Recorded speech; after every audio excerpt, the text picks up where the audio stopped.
आज आपको बताते हैं कि आप अपनी गाड़ी के टायर में नॉर्मल हवा भरवाएं या फिर नाइट्रोजन। देख रहे हैं आप A1 न्यूज़। मेरा नाम है मेघा, स्वागत करती हूँ आप सभी का। आजकल लोग अपने पर्सनल व्हीकल से ही इधर उधर जाना पसंद करते हैं, पर चाहे ऑफिस जाना हो या किसी दूसरे काम से बाहर जाना हो। ऐसे में अक्सर आपने सुना होगा कि टायर में नॉर्मल एयर भरवाने की जगह नाइट्रोजन एयर भरवाना सही माना जाता है। पर क्या ये सही है? क्या इसके फायदे हैं? तो चलिए आज हम आपको इन्हीं बातों के बारे में बताएंगे कि आप अपनी कार के टायर में कौन सी हवा भरवाएं। हमने पेट्रोल पंप पर भी देखा भी होगा कि कहीं पर लिखा होता है नाइट्रोजन गैस, कहीं पर लिखा होता है नॉर्मल हवा। तो चलिए आपको बताते हैं। दोस्तों, अगर हम बात करें नाइट्रोजन गैस की, क्या आप उसे अपने टायर में भरवाएं, तो उसका सबसे जरूरी फायदा तो ये है कि ये नाइट्रोजन हवा वाले टायर जल्दी से लीक नहीं होते। दूसरी हवा वाले तो लीक हो जाते हैं, लेकिन इनमें लीकेज का इशू नहीं आता।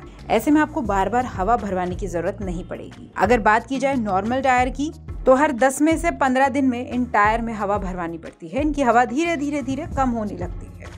टायर में अगर लीकेज की परेशानी नॉर्मल हवा भरवाने की वजह से भी हो सकती है। इसलिए ऐसा होता है। ऐसा इसलिए होता है क्योंकि जब कार के टायर्स पर लोड बढ़ने लगता है, उससे हीट जनरेट होती है, तो नॉर्मल हवा वाले टायर्स में प्रेशर कम होने लगता है, जिसकी वजह से टायर में हवा कम हो जाती है। वहीं नाइट्रोजन एयर वाले टायर्स में ऐसा बिल्कुल नहीं होता, क्योंकि नाइट्रोजन का टेम्परेचर कम होने की वजह से वो सिकुड़ती नहीं है।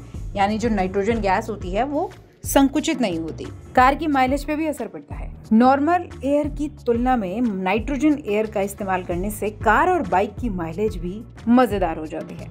अगर टायर में सही मात्रा में प्रेशर होता है तो इससे फ्यूल एफिशिएंसी भी बेहतरीन मिलती है। कुल मिलाकर आसान शब्दों में हम आपसे कहें तो भाई सहूलियत तो यही कहती है कि आप अपनी कार में नाइट्रोजन एयर ही फिल करवाएं। जहां पर नाइट्रोजन एयर अवेलेबल है वहां पर आप इसे जरूर डलवाएं, क्योंकि आजकल बहुत सारे पेट्रोल पंप्स पर अभी भी नाइट्रोजन एयर नहीं है, नॉर्मल एयर ही है। और आप चाहें तो अपने कार मैकेनिक से भी इस बारे में बात कर सकते हैं। वो इस बारे में क्या आपको सजेशन देता है, उसका सजेशन मान के आपकी कार की कंडीशन के हिसाब से आप ये काम जरूर कर सकते हैं।